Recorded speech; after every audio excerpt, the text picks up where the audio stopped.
রাজধানীসহ দেশের বিভিন্ন স্থান ও শিক্ষা প্রতিষ্ঠানে বিএনপির ভারপ্রাপ্ত চেয়ারম্যান তারেক রহমানের বিরুদ্ধে স্লোগান ও প্রতিবাদ ছড়িয়ে পড়েছে। এ নিয়ে দলের ভেতরে বাইরে চলছে তুমুল আলোচনা। বিএনপির শীর্ষস্থানীয় নেতারা বলছেন, নির্বাচনের আগে পরিকল্পিতভাবে একটি ষড়যন্ত্র চলছে, যার পেছনে দেশি বিদেশি গোষ্ঠীর সম্পৃক্ততা রয়েছে। তবে স্লোগানের পেছনে শুধু রাজনৈতিক বিরোধিতা নয়, দলের নেতাকর্মীদের বিরুদ্ধে চাঁদাবাজি, দখলবাজি, খুন, ধর্ষণ ও হত্যা এ ধরনের গুরুতর অভিযোগও একটি বড় ভূমিকা রাখছে। স্লোগানের উৎস ও বিতর্কের গভীরতা। তারেক রহমানের বিরুদ্ধে স্লোগান এসেছে ইসলামপন্থী দল, বিএনপির প্রাক্তন শরিক, শিক্ষার্থীদের একাংশ এবং কিছু অসন্তুষ্ট রাজনৈতিক অংশ থেকে। রাজনৈতিক মহল মনে করছে, দেশের বাইরে থেকেও কয়েকজন ব্যক্তি এই পরিস্থিতি কাজে লাগিয়ে রাজনৈতিক উত্তেজনা বাড়ানোর চেষ্টা করছে। দলের অভ্যন্তরে নেতাকর্মীদের বিরুদ্ধে চাঁদাবাজি, দখলবাজি, খুন, ধর্ষণ ও হত্যাসহ গোষ্ঠীগত সহিংসতার মতো নানান অভিযোগ রয়েছে, যা সরাসরি এই স্লোগানের উৎস হিসেবে কাজ করছে। নেতাকর্মীদের অব্যাহত অপকর্ম ও দলের ভাবমূর্তি। বিভিন্ন সূত্র বলছে, দলের অভ্যন্তরে কেউ কেউ নিজেদের স্বার্থে রাজনৈতিক পদ ব্যবহার করে সাধারণ মানুষের জমিজমা, ব্যবসায়িক চাঁদাবাজি ও স্থানীয় প্রতিপক্ষকে হত্যাসহ নানান অপরাধে জড়িত। এই অভিযোগের পেছনে অনেক সময় তারেক রহমানের সান্নিধ্য বা তার দলের ক্ষমতার অপব্যবহারকে দায়ী করা হয়। বিএনপির স্থায়ী কমিটির সদস্য ইকবাল হাসান মাহমুদ টুকু জাগো নিউজকে বলেন, একটা রাজনৈতিক দল বিএনপির বিরুদ্ধে কথা বলছে, তারেক রহমানের বিরুদ্ধে কথা বলছে। ওই দলটির চরিত্র সম্পর্কে বাংলাদেশের মানুষ জানে। স্বাধীনতা যুদ্ধের সময় তারা আল বদর, আল শামস গঠন করেছিল।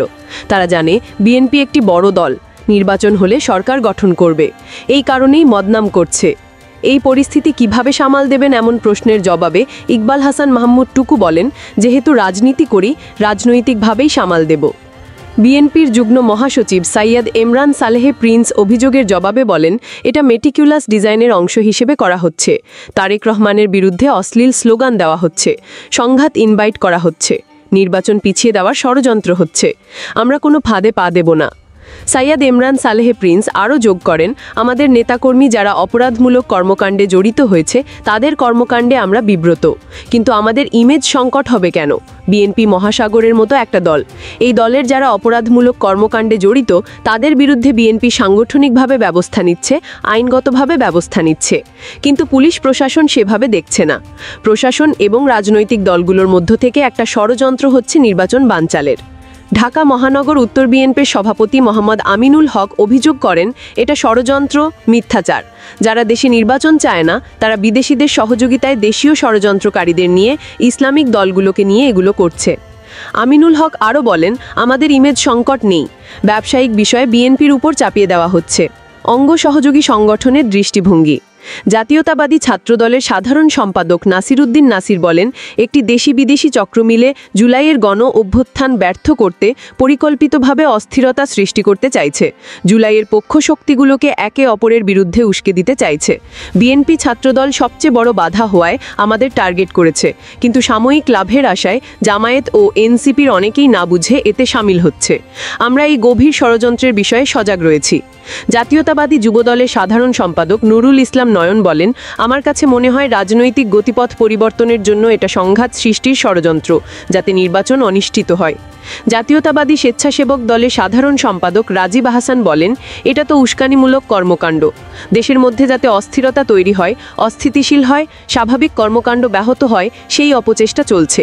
এটা পতিত আওয়ামী লীগ চাইছে, তাদের অভিভাবক পার্শ্ববর্তী রাষ্ট্র চাইছে। সেখানে আমার কাছে মনে হয়েছে কিছু ব্যক্তি এবং রাজনৈতিক দলও তাদের ফাঁদে পা দিয়েছে। বিএনপি সবসময় অপরাধের বিরুদ্ধে সোচ্চার। কোনো অনাকাঙ্ক্ষিত ঘটনা ঘটলে বিএনপি সোচ্চার থাকে, প্রশাসনকে সহযোগিতা করে। সুতরাং বিএনপি সবকিছুই রাজনৈতিকভাবেই মোকাবেলা করবে, বলেন রাজীব আহসান। স্বেচ্ছাসেবক দলের প্রশাসক এস.এম. জিলানি বলেন, যাদের জনপ্রিয়তা নেই, তারা তারেক রহমানের জনপ্রিয়তায় ঈর্ষান্বিত হয়ে পায়ে পাড়া দিয়ে আমাদের আবেগের জায়গায় আঘাত করছে। আমরা আমাদের জায়গা থেকে এটা রাজনৈতিকভাবে মোকাবেলা করব। 15 তারিখে সারা দেশে বিক্ষোভ কর্মসূচি পালন করব। ভবিষ্যৎ কোথায়? সাম্প্রতিক সময়ে বিএনপির উপর অন্তর্ঘাত, গোষ্ঠীত্ব এবং বিশৃঙ্খলা নিয়ে প্রশ্ন উঠলেও স্থায়ী কমিটির সদস্য ইকবাল হাসান মাহমুদ টুকু বলেন, ইমেজ সংকটের চেষ্টা হচ্ছে। বিএনপি সবসময় মিডিয়া ট্রায়ালের শিকার হয়। একটি সুষ্ঠু নির্বাচনের মাধ্যমে সব সমস্যার সমাধান সম্ভব। ভোটের মাধ্যমে স্পষ্ট হবে বিএনপির ইমেজ সংকট কিনা। ASBD 24 সত্য প্রকাশে প্রতিশ্রুতিবদ্ধ। চ্যানেলটি সাবস্ক্রাইব করুন।